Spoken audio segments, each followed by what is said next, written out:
Atje procesi i numërimit, në këtë qark Partia Socialiste ka arritur që të marrë 6 mandate, ndërsa koalicionin opozitar PD Alianca për Shqipërinë Madhështore ka mbetur me 4 mandate. Lorena, të përshëndes, cilat janë informacionet e fundit lidhur me procesin e numërimit atje?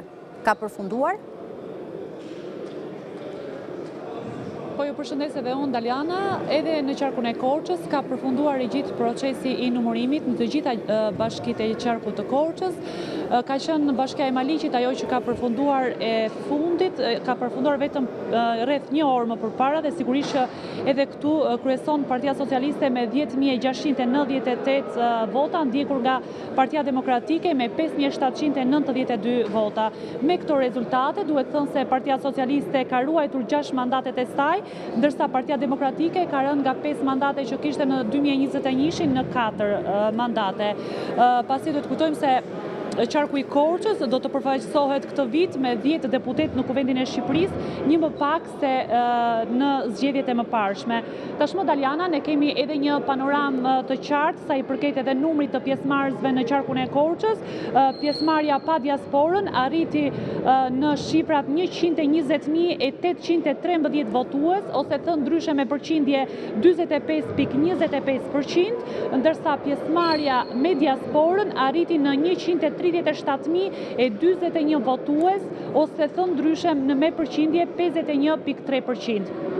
Duhet të kujtoj gjithashtu se numri i regjistruar për këtë vit në këtë qark ka qenë 266.794 votues, ndërsa për sa i përket vitit 2021, qarku i Korçës numëronte të regjistruar 284.363 votues, ndërsa pjesëmarrja ka qenë 131.198 ose 46%.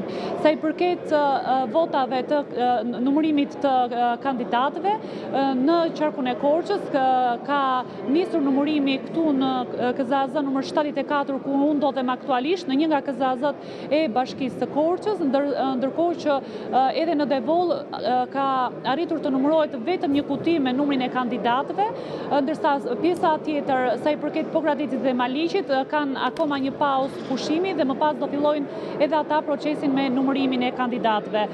Nëse kemi kohë, Daliana, unë mund të lexoj edhe kandidatët mund të na informosh që kanë marrë vota në kutinë e parë. Po.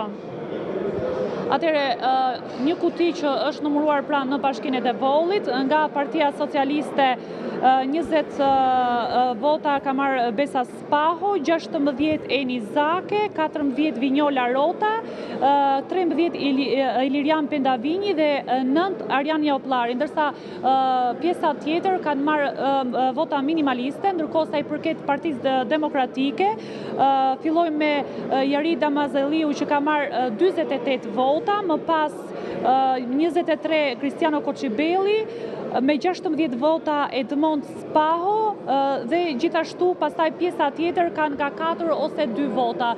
Kjo është vetëm kutja e parë që është numëruar në Devoll, kujtojmë se janë 74 kuti, 49 të tjera, ndërkohë që pjesa tjetër, ashtu sikur unë e përmenda edhe pak më herët, fillojnë numërimin me vonesë pasi ka pasur një shkëputje të gjatë edhe Maliqi, por edhe Pogradeci për shkak të lodhjes. E qartë, mirë, Lorena, të falenderoj për të gjitha përditësimet